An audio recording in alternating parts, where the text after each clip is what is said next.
그는 늘 이런 얘기를 했다고 합니다. 통일된 조국에 묻히고 싶다. 그래서 여운형 선생의 시신은 포르말린으로 방부 처리가 되어서 쇠로 만든 관에 들어 있습니다. 무려 900통이 넘는 편지를 보내어서 IOC를 설득해서 우리나라가 아직 정부가 수립되지 않았지만 IOC 회원국 승인을 받고 올림픽에 출전할 수 있는 기회를 잡았습니다. 여운형 선생은 늘 연애를 하지 못한 것이 불만이었기 때문에 중간에 외도를 합니다. 놀랍게도 그는 일본이 패망할 것이라는 걸 정확하게 예측하고 있었습니다. 혁명가는 침상에서 돌아가는 법이 없다. 나도 서울 한복판에서 죽을 것이다. 그렇게 그는 서울 한복판에서 암살되었습니다.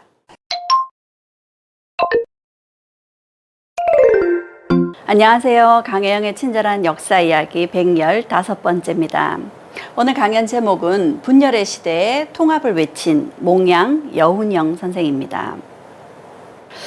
올해가 광복 80주년입니다. 광복 80주년이 되었지만 기억되지 못하는 이름이 바로 여운형입니다. 근현대사 인물들로 많은 평전이 쓰여지고 있는데요. 평전이라 그러면 작가의 평론이 더해진 전기라고 할 수 있습니다. 그런데 근현대사 인물들 중에 평론으로 가장 많이 쓰여진 이름이 여운형입니다. 그만큼 논란이 많은 인물이란 얘기가 됩니다. 저에게는 이 인물이 굉장히 매력적이었습니다. 이분은 당연히 독립운동가이기도 하고요. 통일된 조국을 만들고자 굉장히 애를 썼던 자wo합작의 주인공이기도 합니다. 그리고 재미있게도 이분은 굉장히 잘생기고 말도 정말 잘하고 그리고 만능 스포츠맨이었습니다. 굉장히 이야기할 거리가 많은 분입니다. 여러 가지로 나누어서 이분의 이야기 들려드리도록 하겠습니다. 그 첫 번째는 12번 테러를 당한 남자입니다. 그가 12번 테러를 당한 장소들입니다. 비교적 가까운 서울 지역에서 테러를 당했는데요. 1947년 3월에는 누군가가 그의 집 아궁이에 몰래 폭탄을 넣어두고 간 거예요. 그래서 집에 폭탄이 터져서 반파되었습니다. 다행히 여운형 선생은 집안에 없으셨기 때문에 큰 피해를 보진 않았죠. 하지만 이런 테러를 당하고 나면 가족들이 모두 공포에 떨게 되겠죠. 그리고 몇 달 후 1947년 7월에는 납치를 당했습니다. 3명의 괴한에게 납치를 당해서 거의 죽을 뻔했어요. 낭떠러지로 뛰어서 겨우 목숨을 구할 수 있었다고 합니다. 그런 그에게 일찍부터 테러의 위협이 있다는 정보들이 많았습니다. 2차 미소공동위원회가 개최될 거라는 기쁜 소식에 많은 사람들이 파티를 열었는데 그 파티장에서 수도경찰청장이 여운형 선생에게 이렇게 이야기를 합니다. 당신에 대한 정치적 반대자들이 당신의 목숨을 노리고 있으니 서울을 떠나서 시골에 응가하는 것이 좋겠다. 그런데 사실 이건 권유가 아니라 정치를 그만두고 조용히 지내라라는 협박이나 다름없는 것이었습니다. 그리고 1947년 7월 17일 결국 암살을 당하시게 되는데요. 그날 아침 자신이 암살당할 걸 예견이라도 한 듯 가까운 지인에게 편지를 띄웁니다. 김 선생에게는 하는 말이오만 나는 공포로부터 자유가 없어. 일본의 항복으로 조선은 해방이 되었지만 미군정 하에서 국립경찰로 채용된 친일파의 소나기에 아직도 나는 고통받고 있어이다. 그는 여러 차례 암살 위협을 받았지만 나에게 다른 길은 없다. 죽어도 이 길을 가야 한다. 그렇게 자신의 길을 꿋꿋이 갔습니다. 그리고 결국 1947년 7월 19일 암살됩니다. 그가 총을 맞고 숨을 거두기 직전 남긴 말은 조국, 조선이었습니다. 그는 어떻게 암살되었을까요? 미소공동위원회를 위해서 미군정 관련자와 만나고 집으로 가던 길이었습니다. 차를 타고 골목에서 나와서 해화동 로터리에 막 진입을 했었는데 천천히 차가 가고 있었습니다. 그런데 앞부분에 큰 트럭이 길을 막고는 후진을 하는 겁니다. 그러니 앞에 트럭이 있으니까 따라서 후진을 하면서 조금씩 뒤로 가고 있었죠. 차가 굉장히 서행을 하고 있었던 차에 한 젊은이가 차에 뛰어들었습니다. 그 당시는 차에 에어컨이 없었어요. 그래서 7월 19일이면 더위가 한창일 때죠. 창문을 다 열어놓고 있었습니다. 그 창문 사이로 3발의 총을 맞고 그 자리에서 돌아가셨습니다. 그리고 암살 당시에 입었던 여운형의 피 묻은 옷은 여운형 기념관에 소장이 되어 있습니다. 그리고 이 자켓의 안주머니에서는 이렇게 수첩이 발견되었습니다. 이 수첩에는 꼼꼼히 뭔가를 열심히 메모한 흔적들이 남겨져 있었습니다. 그리고 8월 3일 여운형 선생에 대한 장례식이 있었습니다. 무려 60만 명이나 되는 추모 인파가 모였습니다. 우리나라 최초의 인민장, 그러니까 지금으로 얘기하면 국민장인 거죠. 많은 사람들이 그의 죽음을 슬퍼했습니다. 사람들은 그의 죽음을 슬퍼하면서 1000장이 넘는 만장을 장례식 앞에 세웠습니다. 만장이라는 건 죽은 이를 그리면서 슬픔을 적은 글입니다. 그 만장이 수천 점이었는데 그 중에 가족들이 117점을 남겨두었고 그 117점의 만장은 몽양기념관에 소장이 되어 있습니다. 그리고 그는 늘 이런 얘기를 했다고 합니다. 통일된 조국에 묻히고 싶다. 그래서 여운형 선생의 시신은 포르말린으로 방부 처리가 되어서 쇠로 만든 관에 들어 있습니다. 통일이 되는 날 다시 꺼내어서 무덤을 만들어 드리려고 했던 거죠. 그리고 돌아가신 여운형 선생의 얼굴은 이렇게 데드마스크로 만들어져 여운형 기념관에 소장이 되어 있습니다. 그러면 여운형 선생은 어떤 분일까요? 이제 매력적인 그의 모습을 하나하나 살펴보겠습니다. 두 번째, 조선 체육의 아버지입니다. 여운형 선생의 벗은 몸입니다. 근육질의 남자죠. 혹시 이 영화 보셨는가요? YMCA 야구단이라는 영화요. 이 영화에서 송강호가 이 영화의 코치이자 선수로 나오는 것 같은데 바로 여운형 선생을 모델로 한 주인공입니다. 실제로 우리나라에서는 YMCA 야구단이 1904년에 만들어졌습니다. 그리고 여운형 선생은 1912년에 YMCA 야구단에 들어가서 그 당시 일본까지 원정 경기를 가기도 했다고 합니다. 물론 7번 경기 중에 1승 1무 5패 결과를 얻었지만 말이죠. 그리고 여운형 선생은 1920년대 상해로 건너가서 당시 1925년에 야구팀의 코치로 있었습니다. 그리고 이 코치로 있던 야구팀을 데리고 필리핀까지 원정 경기를 가기도 했었습니다. 그런데 원정 경기를 갔던 필리핀에서 미국이나 일본의 제국주의에 대한 비판하는 연설을 무려 영어로 1시간이나 했다고 합니다. 그 때문에 일본으로부터 체포될 위기를 겪게 되죠. 다행히 상해로 다시 돌아오긴 했지만 결국 일본에게 체포됐습니다. 숨어 지냈어야 됐는데 체포 위험에도 불구하고 야구장에 야구를 보러 갔다가 체포되었습니다. 그가 얼마나 스포츠에 열광하는 인물이었는지 짐작해 합니다. 그를 조선 체육의 아버지라고 부릅니다. 그는 해체되어 가던 축구단을 새로 설립해서 경성 축구단을 만들었고요. 우리나라에 덴마크식 체조를 도입하기도 했습니다. 여러 가지 경기에 심판을 맡기도 했었고요. 씨름협회를 비롯해서 여러 체육협회의 회장을 맡기도 했습니다. 그리고 그 자체가 굉장히 만능 스포츠맨이었는데 한 번은 청년들과 함께 투포환 던지기를 했다고 합니다. 그런데 청년들을 제압하고 1등을 차지했다고 하죠. 그리고 수영도 굉장히 잘했다고 합니다. 수영을 하던 중 물에 빠진 3명을 구하기도 했었다고 합니다. 그는 이렇게 멋진 근육질의 인물입니다. 48세의 모습이에요. 지금의 48세와 비교하면 안 됩니다. 그 당시에 48세면 지금으로 얘기하면 한 60대 후반 70대 정도라고 보면 되겠죠. 그가 이렇게 벗은 몸을 사진을 찍게 된 것은 그가 철봉 운동에 대한 효과를 사람들에게 소개하기 위해서 현대 철봉 운동법이라는 책에 자신의 이야기를 담으면서 이렇게 상의를 탈의한 사진을 찍었던 거죠. 그리고 이 책에서 그는 철봉 운동으로 잔병이 다 없어지고 신체도 강장한 익회대로 되어졌다라고 철봉 운동의 효과를 강조했습니다. 그의 키를 한번 볼까요? 179cm에 80kg입니다. 그 당시에는 보기 드문 체력이 아주 건장한 모습이죠. 그리고 그는 굉장히 운동을 좋아했습니다. 그리고 여러 가지 운동 단체를 만들기도 했었습니다. 경성 평양 대항 축구전의 여운형 선생의 모습이고요.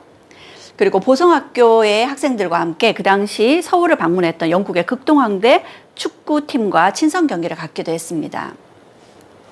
그리고 메이지 리쿄대학의 조선 유학생 농구 선수들 친목회를 기념하여 함께 운동을 하고 찍은 사진도 있습니다.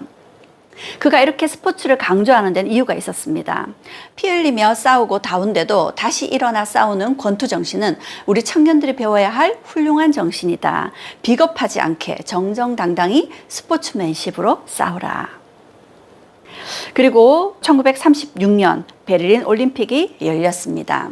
여운형 선생과 송기정 선생은 아주 각별한 인연이었습니다. 송기정 선생이 여운형 선생의 둘째 아들과 동기였거든요. 그래서 양정고보에 송기정 선수를 비롯한 양정고보 환영의 밤 행사 때 참석한 사진에는 송기정 선수의 모습과 여운형 선생의 모습을 함께 볼 수 있습니다. 그리고 1936년 베를린 올림픽에 송기정 선수가 마라톤 선수로 출전을 하게 되죠. 그런데 송기정 선수는 일장기를 달고 일본 선수로 올림픽에 출전해야 됐기 때문에 그 올림픽에 출전하는 것이 맞는지 많이 망설였습니다. 그래서 아버지와 같은 여운형 선생에게 이렇게 물었습니다. 아버님, 이번 올림픽에 나가야 합니까? 나가지 말아야 합니까? 그러자 여운형 선생은 송기정 선수에게 이렇게 이야기를 했습니다. 가슴에 일장기를 달고 나가는 것은 원통하지만 나가야 된다. 나가서 조선 민족의 우수성을 전 세계에 보여줘야 해. 그리고 체육계의 아버지와 같은 존재였던 여운형 선생은 베를린 올림픽에 나가는 출전 선수들에게 이렇게 이야기를 합니다. 비록 가슴에는 일장기를 달고 가지만 등에는 한반도를 짊어지고 간다는 것을 잊어서는 안 된다라고요. 그리고 베를린 올림픽에서 드디어 송기정 선수가 금메달을 땄습니다. 금메달 소식이 들리자 그 당시 조선중앙일보 사장이었던 여운형 선생은 조선중앙일보 8월 13일자에 송기정 선수의 가슴에 일장기를 지운 채 신문을 내보냈습니다. 이것이 유명한 일장기 말소 사건이죠. 결국 이 사건 때문에 여운형 선생은 사장 자리에서 물러나야 됐습니다. 그럼에도 불구하고 결국 조선중앙일보는 일본에 의해 폐간되고 말았습니다. 스포츠 분야에서 여운형 선생의 활약은 이뿐만이 아닙니다. 해방이 되고 난 이후 여운형 선생은 약소국인 우리나라를 해외에 알리기에 좋은 기회가 올림픽이라고 생각을 했습니다. 그 당시에 곧 개최될 올림픽이 런던 올림픽이었습니다. 그런데 우리나라는 아직 정부가 수립되지 못했거든요. 나라도 없이 어떻게 올림픽에 나갈 수가 있을까요? 그래서 여운형 선생은 자신이 조선체육회 회장이니까 이어서 조선올림픽위원장이 되어서 IOC에 편지를 보냅니다. 무려 900통이 넘는 편지를 보내어서 IOC를 설득해서 우리나라가 아직 정부가 수립되지 않았지만 IOC 회원국 승인을 받고 올림픽에 출전할 수 있는 기회를 잡았습니다. 아직 국가가 미처 수립되지 못한 나라가 올림픽에 출전하기는 처음 있는 일이었습니다. 그런데 이 IOC 회원국 승인을 받은 날 1947년 7월 18일이었습니다. 얼마나 기뻤을까요? 그래서 그 다음날 이를 기념하기 위해서 동대문 운동장에 기념 운동회를 참여하기 위해서 집으로 옷을 갈아입으러 가던 중 암살되셨죠.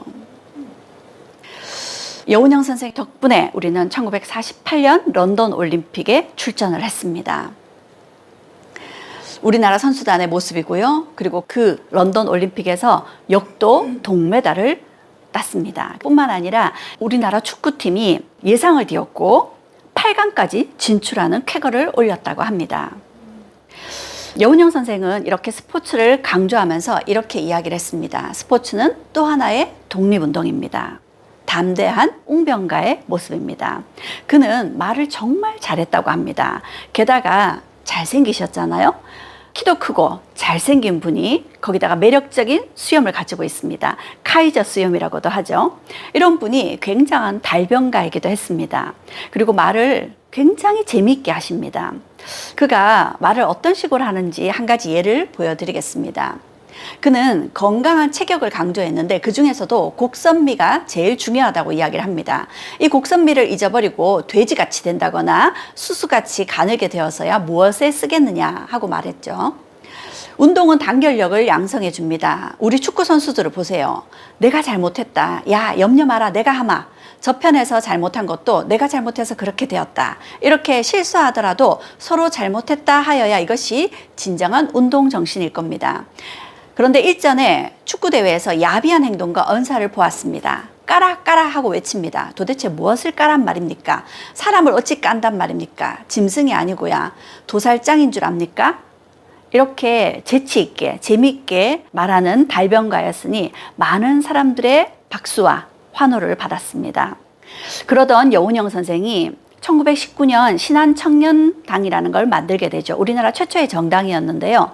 그 신한청년당이 활약이 굉장했습니다. 그러다 보니까 여운형 선생은 일본의 요주의 인물이 되었죠.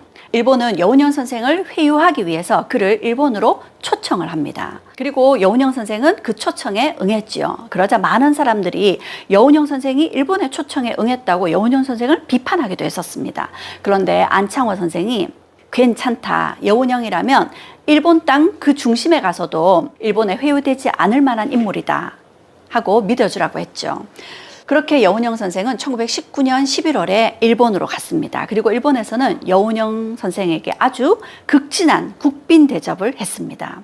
여운형 선생은 일본에서 대접을 아주 잘 받고 일본의 도쿄 제국 호텔에서 많은 내외신 기자들과 일본의 강요들을 앞에 두고 연설을 했습니다. 무려 1시간 반이나 되는 연설이었습니다. 그 연설에서 여운형 선생은 이렇게 말합니다. 우리 민족이 생명을 걸고 주야 분투하는 한국 독립운동의 진상과 그 의의를 밝히려고 이곳에 왔다. 독립운동은 나의 사명이며 평생의 사업이다. 줄인 자는 먹을 것을 찾고 목마른 자는 마실 것을 찾는 것은 자기의 생존권을 위한 인간 자연의 원리다. 이것을 막을 자가 있겠는가? 일본인이 생존권이 있는데 우리 한민족만이 홀로 생존권이 없을 수 있는가? 한국인이 민족적 자각으로 자유와 평등을 요구하는 것은 신이 허락하는 바이다. 일본 정부는 이것을 방해할 무슨 권리가 있는가? 세계는 약소민족 해방, 부인 해방, 노동자 해방, 세계 개조를 부르짖고 있다. 이것은 일본을 포함한 세계적인 운동이다. 조선의 독립운동은 세계의 대세요, 신의 뜻이요, 한민족의 각성이다. 우리가 건설하려는 나라는 인민이 주인이 되어 인민이 다스리는 민주공화국이다. 그는 이렇게 아주 똑부러지게 연설을 합니다. 뿐만 아니라 여운형 선생은 연설을 할 때 상대방의 입장에서 그를 설득해냅니다. 일본에 대해서 일본의 잘못을 비판하고 감정적으로 호소하는 것이 아니라 아주 논리적으로 일본에게 무엇이 잘못되었는지를 꼭꼭 찝어주면서 일본으로 하여금 여운형 선생의 말을 인정할 수밖에 없게 만든 거죠. 그리고 이런 여운형 선생의 연설에 일본인들은 다들 여운형 선생을 존중할 수밖에 없었다고 합니다. 일본 방문을 마치고 여운형 선생은 돌아갔지만 일본에서는 여운형 선생의 이야기를 이렇게 마이니치 신문에 대서특필을 했습니다. 그리고 여운형 선생을 회유하겠다고 여운형 선생을 초빙했었던 일본 내각은 여운형 선생을 회유하지 못한 책임을 물어서 결국 내각이 사퇴해야 되었다고 합니다. 그리고 일본에서는 그런 무능한 내각을 일컬어서 이렇게 이야기를 하기도 했다고 합니다. 탄주지어라고 물고기가 배를 삼켰다. 이렇게 비판을 했다고 하죠. 반면 우리나라 상해에서는 임시정부의 기관지였던 독립신문에서 독립운동사에 유례없는 성과다. 이렇게 극찬을 했습니다. 여운형 선생은 일본의 한복판 도쿄에서 조선 독립의 정당성을 외쳤습니다. 여운형 선생은 연설만 잘할 뿐만 아니라 다른 사람들의 연설을 분석해서 그거를 자기 것으로 굉장히 잘 소화해내기도 했었다고 합니다. 그리고 멋진 말들을 많이 쏟아내었는데 그의 어록들을 모아서 여운형 연설집이 발간되기도 할 정도였다고 하죠. 여운형 선생이 연설을 할 때면 아주 멋진 제스처에 사람들의 시선을 확 끌어모았다고 합니다. 그런데 여기에 있는 여운형 선생의 패션을 한번 볼까요? 하얀색의 삼배나 모시옷 같은 느낌인데요. 반바지를 입으셨습니다. 굉장히 친근감이 느껴지지 않나요? 이런 파격적인 개방감은 많은 젊은 층의 환호를 받기도 했습니다. 이렇게 이분은 말씀도 잘 하셨지만 글도 잘 쓰셨다고 합니다. 여운형 선생이 쓰신 글귀입니다. 글씨도 잘 쓰셨지만 그 내용이 또한 의미가 있습니다. 분죽도 하필립, 흩어지면 넘어지고 뭉치면 반드시 일어선다. 많은 사람들의 마음에 큰 울림을 주는 말인 것 같습니다. 그리고 여운형 선생은 놀랍게도 외국어도 잘했다고 합니다. 영어, 그리고 중국어, 심지어는 일본어까지 능통한 분이셨죠. 어쩜 이렇게 완벽한 분이 있을 수 있을까요? 그런데 그는 일본인과 대화할 때는 늘 통역을 데리고 다녔다고 합니다. 그래서 사람들은 일본어는 할 줄 모르는 줄 알았대요. 그런데 해방이 되고 난 이후 일본이 패망이 되었다고 크게 통곡을 하자 그에게 너무 슬퍼하지 말라고 일본어로 위로를 해주었다고 합니다. 그런 모습을 보면 그가 얼마나 민족의식이 강한 사람인지 느끼게 하는 것 같습니다. 이런 여운형을 두고 미군정 사령관이었던 하지의 참모는 이렇게 이야기를 합니다. 여운형은 한국 정치인 중에서 타인이 따르지 못할 정치인으로서 3가지 특징을 가지고 있다. 첫 번째는 그가 누구보다 잘생겼다는 것이고, 두 번째는 그가 뛰어난 웅변가라는 것, 그리고 세 번째는 그가 강한 가마력과 설득력을 가진 사람이다 라는 점이라고 이야기를 합니다. 그리고 또 여운형 선생에게 이렇게까지 이야기하는 사람도 있었습니다. 제6대 조선 총독의 사위였는데요. 내가 만일 여자로 태어났더라면 몽양 여운형 선생과 꼭 결혼했을 것이다. 어떤 수단을 써서든지 여운형 선생과 결혼할 텐데 불행하게도 남자로 태어났다 라고요. 몽양 여운형 선생의 인간적인 면모입니다. 여운형 선생의 호, 몽양입니다. 몽양의 의미는 여운형 선생이 태어나기 전 태양을 가득히 받는 태몽을 꾸고 태어났다고 합니다. 그래서 몽양이라는 호를 갖게 되셨죠. 태양을 가득히 받는 태몽으로 태어나셨으니 뭔가 큰 인물이 될 뿐만 아니라 많은 사람들을 이렇게 보듬을 수 있는 인물이 될 수 있었던 게 아닐까라는 생각도 듭니다. 양평에 가면 여운형 선생의 생가가 만들어져 있습니다. 여운형 선생은 좋은 집안에 태어났습니다. 그리고 그가 20살 되던 해에 아버지가 돌아가셨어요. 아버지의 3년상을 치르고 난 후 1908년, 그러니까 그가 23살 되던 해에 그는 집안의 노비들을 다 불러놓고 노비 문서를 다 불태워버렸습니다. 그리고 그들에게 이렇게 이야기를 했죠. 그대들을 다 해방시키겠다. 지금부터 각기 자유롭게 행동하라. 이제부터는 상전도 없고 종도 없다. 서방님이니 아시니 하는 호칭부터 싹 없애라. 인간은 날 때부터 평등하니 주종지인은 어제까지의 풍습이요. 오늘부터는 그런 낡은 껍데기는 벗어던지고 제각기 알맞은 직업을 찾아가라. 그는 이렇게 깨어있는 사람이었습니다. 그리고 그는 자신의 집 가까운 곳에 학교를 설립하고 이후 상해로 건너가서 인성학교를 설립했습니다. 이 인성학교에서는 김규식 선생이 영어를 가르치고 최창식 선생이 수학을 가르치고 김두봉 선생이 국어와 역사를 가르치는 그런 학교였습니다. 이렇게 여운형 선생은 계몽을 실천하는 기독교인으로서의 삶을 살았습니다. 여운형 선생은 처음 결혼하고는 부인이 임신 6개월이 되던 즈음 일찍 죽게 됩니다. 그리고 병드신 어머니가 돌아가시기 전 아들을 장가 보내고 싶으신 마음에 어머니가 마음대로 며느리감을 고르셨죠. 그래서 부인과의 사이에서 모두 7 자녀를 두었습니다. 그런데 여운형 선생은 연애 결혼을 하지 못한 것이 굉장히 큰 아쉬움이라고 늘 불만을 토로했다고 하죠. 여기에는 지금 여운형 선생의 아이들이 6명이 보입니다. 사실 여운형 선생은 어려서 첫째 아들과 둘째 아들을 일찍 잃었다고 합니다. 그런데 여운형 선생은 부인과의 사이가 썩 좋지 않았나 봅니다. 여운형 선생 그 자체가 굉장히 개방적이고 또 파격적이까지 한 인물이고 굉장히 또 잘생기셨고 달변가죠. 그러다 보니까 따르는 사람들이 많았습니다. 여운형 선생은 늘 연애를 하지 못한 것이 불만이었기 때문에 중간에 외도를 합니다. 그 외도의 대상이 2명으로 알려져 있는데 한 사람은 일본인이었다고 합니다. 그래서 그것 때문에 지탄을 받기도 한다고 하죠. 그런데 더 파격적인 것은 여운형 선생의 나이가 50대 초반이었을 때 여대생이던 진옥출이라는 아주 빼어난 미모의 여성과 연애를 합니다. 불과 21살이었습니다. 그리고 그들 사이에서 딸을 낳았다고 하죠. 그런데 그 외도를 통해서 얻은 자식들은 이렇게 부인이 거두어서 키웠다고 하죠. 가족 사진 속에 부인의 얼굴이 뭔가 불만이 가득한 것이 아마 그 때문이 아닐까 싶습니다. 그런데 이 두 분은 올해 회로를 했습니다. 여운형 선생의 환갑 때 나란히 찍은 사진입니다. 조선을 지킨 독립운동가. 그는 여느 독립운동가하고는 좀 다릅니다. 많은 독립운동가들이 국내에서의 독립운동이 여의치 않았기 때문에 미국이나 만주, 연해주, 중국으로 건너가서 독립운동을 했습니다. 하지만 여운형 선생은 광복이 될 때까지 한반도 우리 땅에 남아서 우리 백성들과 함께 독립운동을 이어나갔다는 거죠. 사실 국내에서 일본의 회유에 변절한 인사들이 꽤 많았습니다. 그럼에도 불구하고 끝까지 조선 백성들과 함께 조선을 지킨 독립운동가였던 거죠.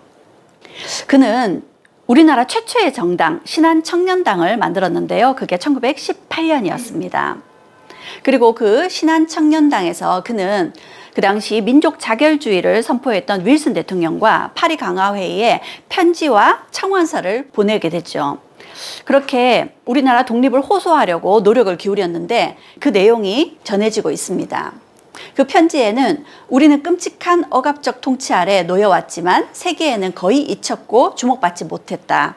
동봉된 문서에 묘사된 것처럼 이러한 상황을 윌슨 대통령에게 전달해 달라 하고 편지를 보내었지만 안타깝게 이 편지는 전해지지 못했다고 합니다. 그리고 여운형 선생은 신한청년당을 이끄는 대표로 그 당시 김규식 선생과 여운홍 선생을 프랑스 파리로 보냅니다. 1차 세계대전이 끝나고 난 이후 종전회의가 열리는 파리 강화회의에 이들을 파견해서 우리나라의 독립청원서를 제출하려 한 거였죠. 김규식 선생은 무려 8개 국어가 가능한 빼어난 인물이라고 하고요. 저기에 있는 여운홍 선생은 여운형 선생의 동생입니다. 그리고 신한청년당의 다른 당원들은 연해주라든지 만주, 중국, 일본으로 뿔뿔이 흩어져서 3.1 만세운동에 불씨를 지폈습니다. 그렇게 3.1 만세운동은 거국적인 성공을 거뒀고 그 3.1 만세운동의 영향으로 상해에서는 대한민국 임시정부가 수립이 되었죠. 그리고 여운형 선생은 대한민국 임시정부 임시의정원 그리고 외무부 차장 자리를 맡게 됩니다.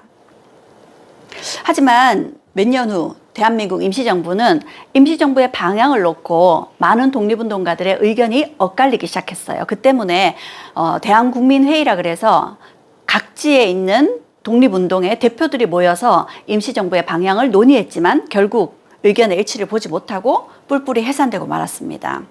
그런 임시정부의 모습에 여운형 선생도 크게 실망을 했다고 합니다.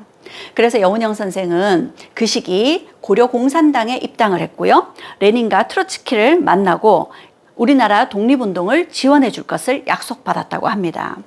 그리고 1924년에는 손문의 제안으로 중국 국민당에 입당을 했고 그 당시 국공합작에 힘을 보태기도 했다고 하죠.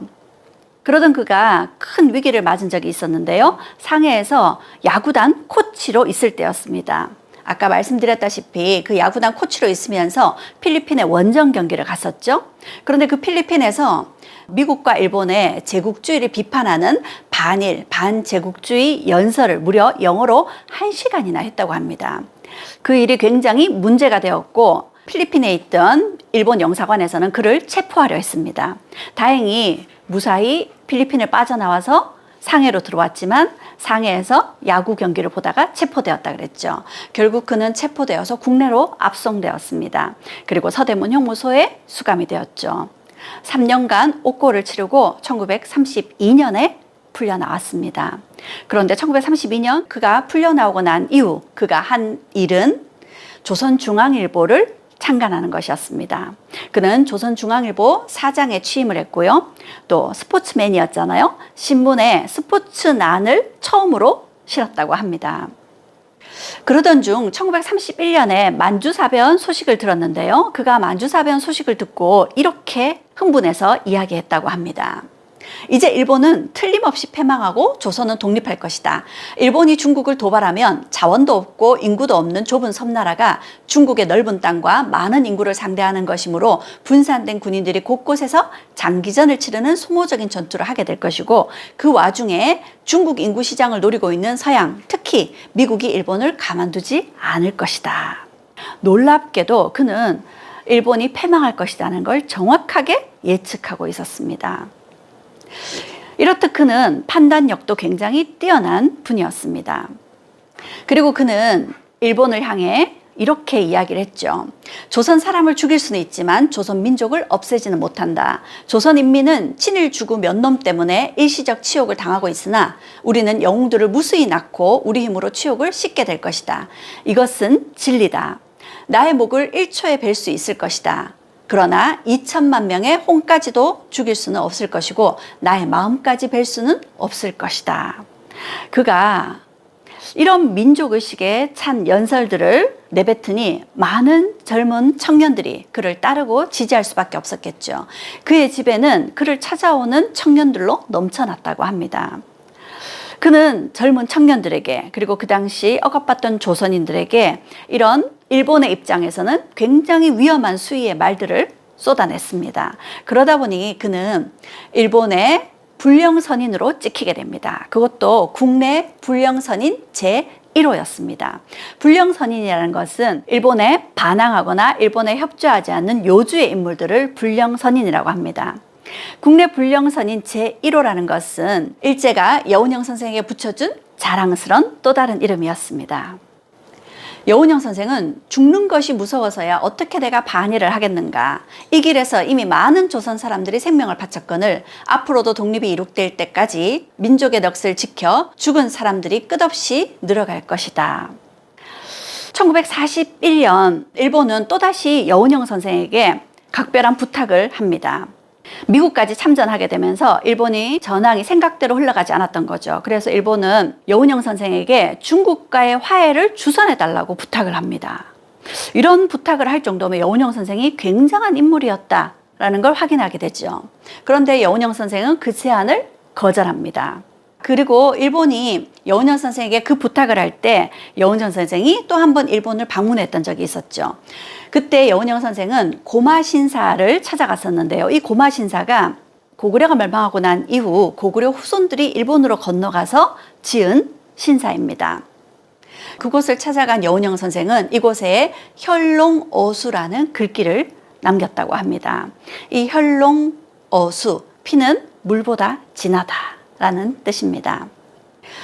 일본의 부탁을 들은 여운형 선생은 다시 한번 확신을 하게 됩니다. 일본의 패망이 머지않았다는 것을요. 이제 당장 해방의 날이 오는 것은 아니지만 고대하던 그날은 한 걸음 한 걸음 다가오고 있어. 불씨에서 산불이 난다는 말이 있지 않나? 우리는 작은 물방울에 지나지 않지만 대하의 흐름에 합세해 나가세. 이렇게 여운형 선생은 국내에서 많은 사람들에게 이런 희망의 말을 전해주면서 함께 독립운동을 이어나갔던 거죠. 여운형 선생은 독립운동가로 알려져 있지만 그가 진짜 진면목을 보인 것은 광복이 된 이후였습니다. 광복이 되고 난 이후 그는 더욱더 발로 뛴 남자였습니다. 1945년 8월 15일 정오에 일왕은 항복선언을 했습니다. 그리고 일왕의 항복선언이 있기 전 조선 총독부의 정무총감이 여운형 선생을 급히 만나자고 요청을 해왔습니다. 그리고 조선 총독부의 정무총감은 여운형 선생에게 향후 한반도의 질서를 유지해주고 조선 땅에 있는 일본인들이 무사히 일본으로 돌아갈 수 있게 협조해달라고 부탁을 했습니다. 그러자 여운형 선생이 조건을 내걸었습니다. 서대문 형무소에 있는 정치범과 경제범들을 즉시 석방하라. 그리고 우리가 새로운 정부를 수립할 수 있는 준비를 하도록 3개월치 식량을 확보해달라.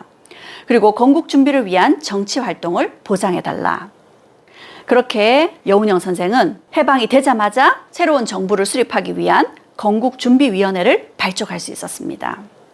조선 총독부가 미리 그를 찾아와서 도와달라 부탁을 했기 때문이기도 하지만 광복이 되자마자 바로 건국준비위원회를 발족할 수 있었던 건 그 전부터 준비가 되어 있었기 때문에 가능한 일이었습니다. 여운형 선생은 1944년에 건국동맹이라는 걸 만들고 일본이 패망할 날을 위해서 지하 조직으로 여러 가지 준비를 해왔던 거죠. 1945년 8월 15일 날 건국준비위원회가 발족이 되었고 건국준비위원회는 새로운 정부를 수립하기 위한 준비와 함께 질서를 유지하기 위한 치안을 담당하는 데 중점을 두었습니다. 그래서 전국 각 지역에 건국준비위원회에 지부를 두게 되죠. 하지만 건국준비위원회는 9월 7일까지였습니다. 건국준비위원회 안에서도 사회주의 계열과 민주주의 계열의 독립운동가들 사이에 분쟁이 있었고 또 이후 미군정이 들어서면서 미군정이 건국준비위원회를 인정해주지 않았기 때문이죠. 여운형 선생이 일본에게 요구했던 서대문 형무소의 독립운동가들을 모두 석방하라. 그에 따라서 서대문 형무소에 석방된 독립운동가들이 많은 사람들의 환영을 받으면서 나오는 모습이 바로 우리가 알고 있는 이 장면입니다. 그런데 서대문 형무소에서 석방되는 독립운동가들 중에 다수는 건강하게 제 발로 걸어 나오지 못하는 이들이 많았다고 하죠. 그리고 1945년 8월 16일 많은 사람들은 여운형 선생의 집으로 찾아갔습니다. 그들에게는 앞으로 이 나라가 어떻게 가야 될 것인지 이 나라의 방향에 대해서 물을 만한 가장 신뢰하는 사람이 여운형 선생이었기 때문이죠. 여운형 선생은 많은 사람들의 지지를 받으면서 희문학교에서 이렇게 연설을 했습니다. 이제 우리 민족은 새 역사의 첫 발을 내딛게 됐다. 우리는 지난날에 아프고 쓰라린 것들은 이 자리에서 잊어버리고 이 땅에 합리적이고 이상적인 낙원을 건설해야 한다. 개인의 영웅주의는 단연 없애고 끝까지 일사불란한 단결로 나아가자.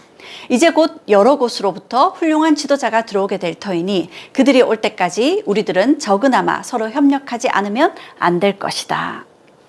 그리고 이후 상해에서 임시정부의 임정 요인들이 그리고 미국에서는 이승만을 비롯한 독립운동가들이 국내로 들어왔습니다. 당시 우리나라에서는 앞으로 정부가 수립이 되면 우리를 이끌어갈 지도자로 누가 가장 적당할 것인가 여론조사를 했습니다. 그 여론조사는 성구라는 이름의 잡지에서 조사를 했는데요.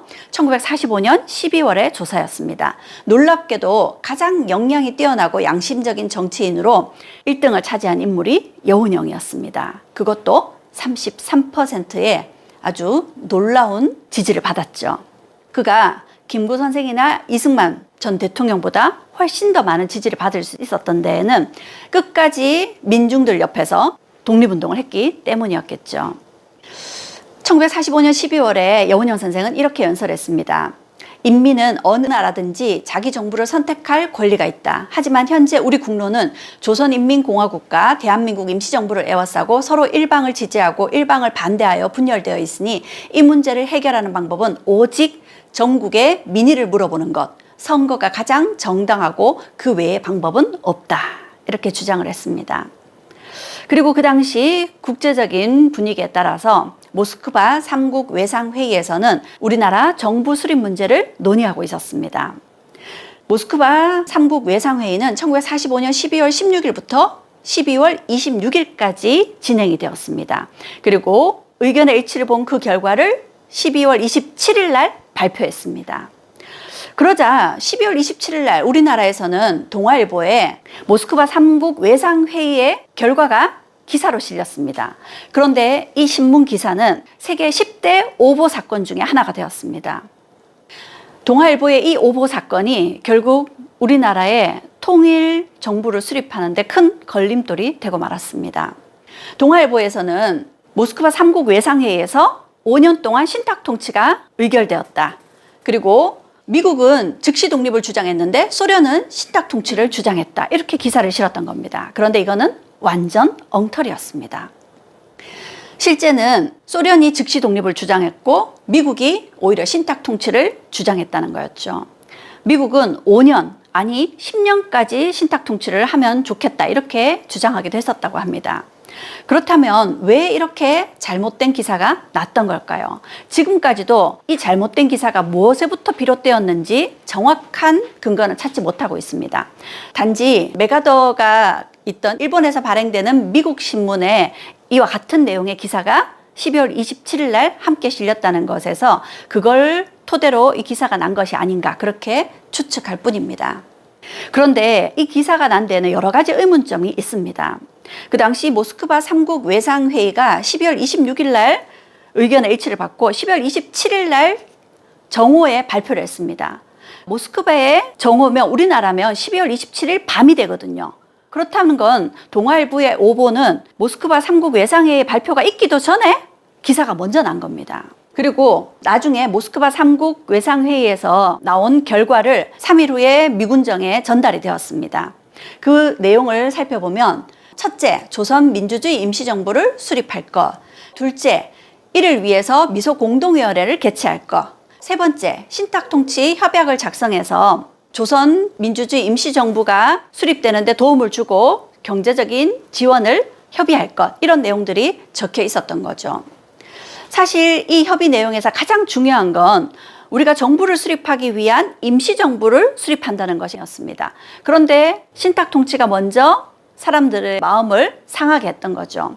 우리가 35년간 식민통치에서 이제 막 벗어났는데 또다시 신탁통치라니, 많은 사람들은 모스크바 3상회의의 결과를 자세히 보려고도 하지 않고 신탁통치 반대 시위로 들끓었습니다.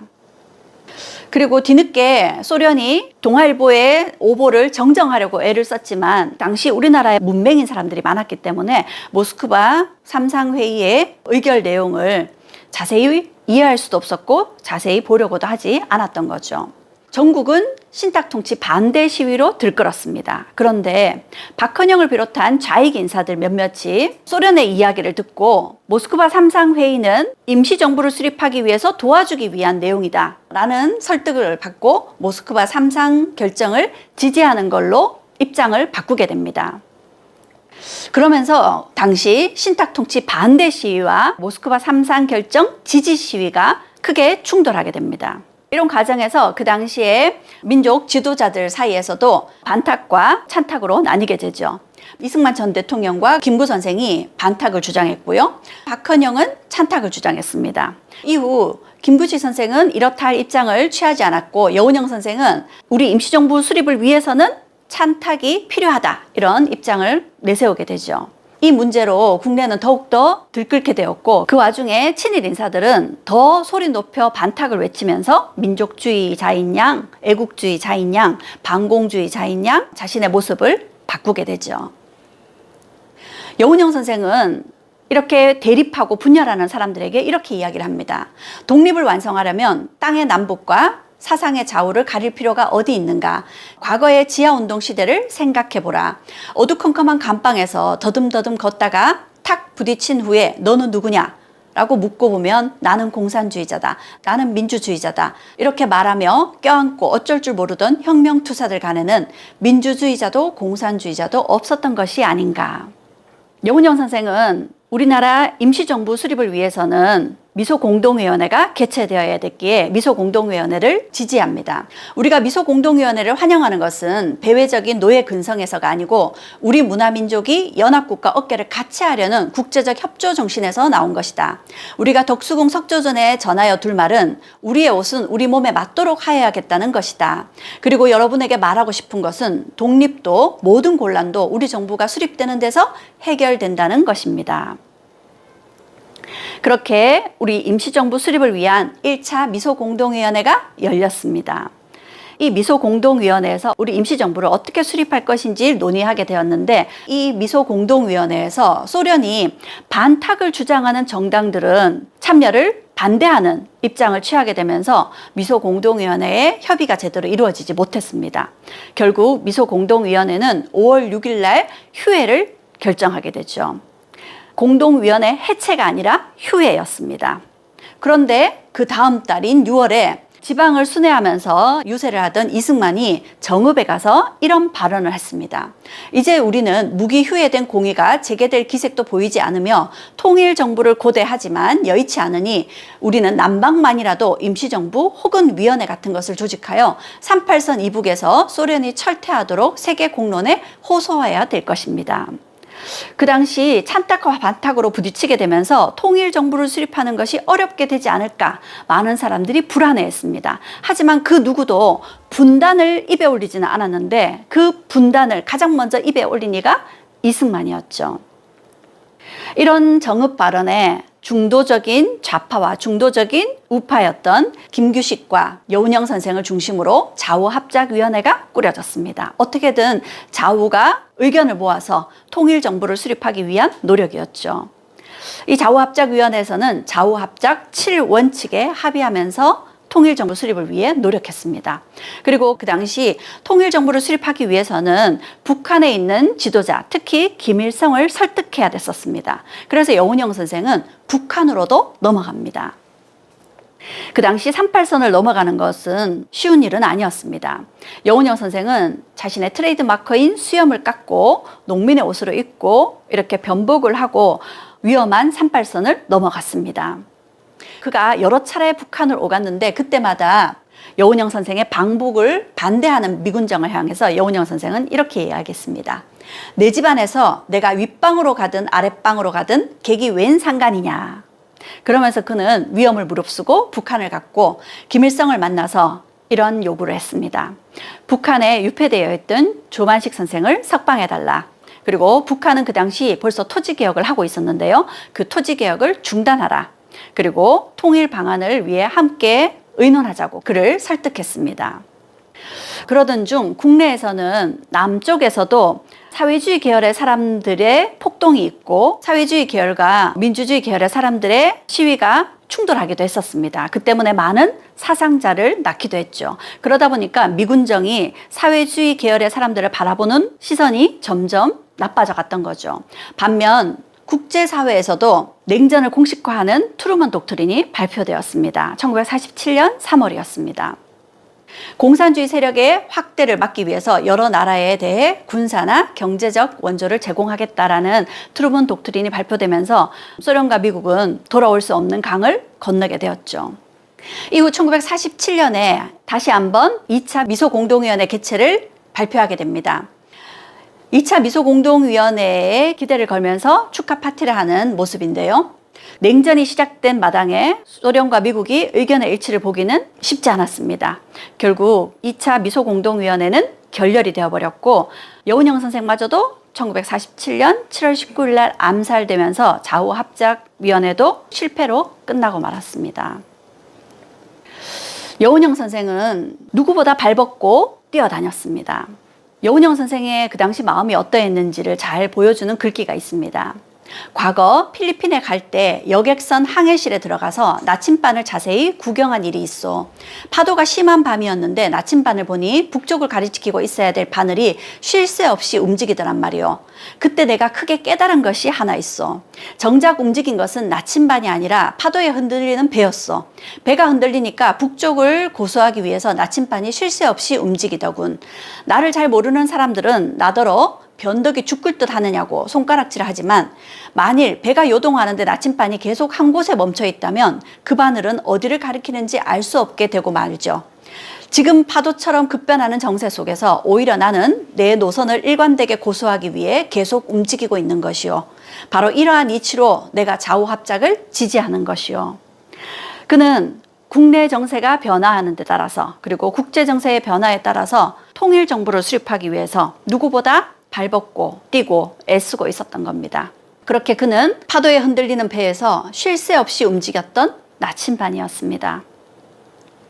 그는 이데올로기 문제에 있어서도 가장 포용적인 입장이었던 정치인이었고 일반 대중과 국론 통합을 가장 우선시한 정치인이었습니다.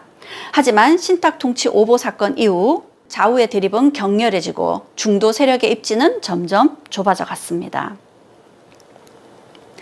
만일 자기의 공만을 내세우고 자기의 주장만 고집하여 독선적, 배타적으로 한다면 민족 통일은 절대로 불가능하고 이 기회를 놓쳐 천추의 한을 우리 역사에 남기게 될 것이니 이 점을 절대로 삼가야 될 것이다 라고 강조했지만 결국 우리는 그 기회를 놓쳤고 분단이라는 천추의 한을 우리 역사에 남기고 말았습니다. 그는 자신의 죽음을 예견했는지 이런 말도 했습니다. 혁명가는 침상에서 돌아가는 법이 없다. 나도 서울 한복판에서 죽을 것이다.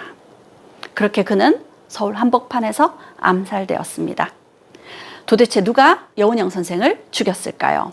여운형 선생을 죽인 사람은 암살범 한지근이었습니다. 19살에 불과했다고 합니다. 그런데 여러 가지 의문점이 많습니다. 차 안에서 암살된 여운형 선생이 총을 맞자 앞좌석에 있던 경호원이 그 암살범을 잡겠다고 쫓아갔습니다. 그런데 경찰서에서 나온 경찰이 여운형 선생의 경호원을 잡았다고 합니다.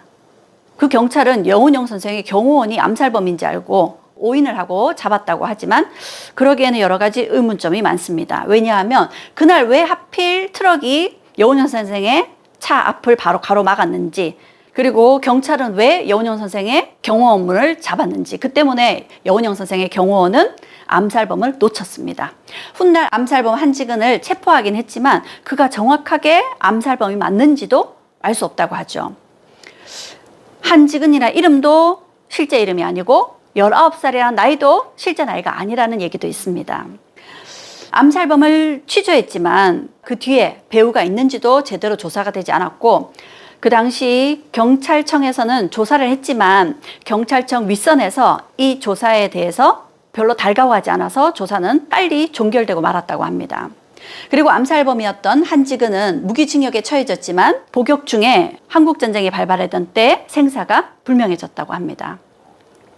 그런데 더 기가 막힌 것이 1974년 여운형 선생의 암살이 있고 난 27년 만에 공범들이라면서 4명의 사람들이 자신들이 공범임을 밝혀왔습니다.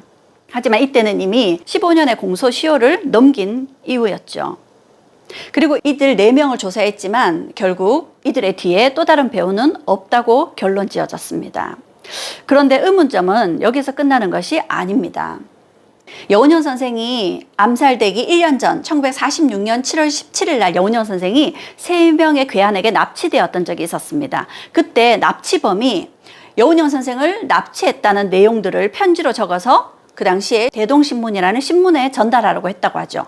그런데 그 편지는 미군정에 의해서 먼저 발각이 되었고, 미군정은 그 편지를 손에 넣었지만 여운형 선생을 납치했었던 김다로 이 사람을 체포하지도 않았고 이 사건을 제대로 조사하지도 않았다는 거죠. 그러니 여운형 선생의 테러 위협이라든지 여운형 선생의 암살의 이면에는 미군정이 어느 정도 그 내용들을 알고 있고 파악하고 있지만 제대로 된 조사를 하지 않았다는 점이 의문스러운 부분입니다. 그렇게 여운형 선생은 암살되었고, 그가 암살당한 까닭을 한마디로 이야기하자면 그는 좌도 우도 아닌 중도였기 때문이다, 이렇게 이야기할 수밖에 없을 것 같습니다. 많은 독립운동가들이 1962년 독립유공자로 서훈을 받았습니다. 건국훈장을 받았죠.